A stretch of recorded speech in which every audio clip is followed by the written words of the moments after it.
আপনাকে যে যা বলে যেমন বলে শান্তি পাই, আপনি তাকে তেমন বলতে দিয়েন।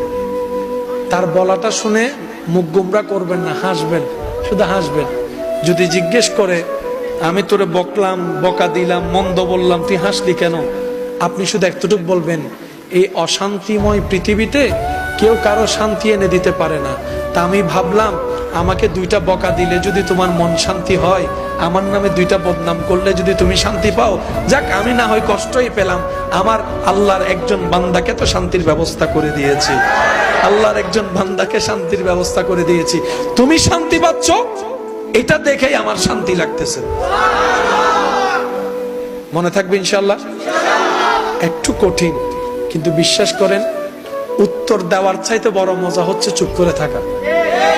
প্রতিশোধ নেওয়ার চাইতে বড় মজা হচ্ছে ক্ষমা করে দেওয়া।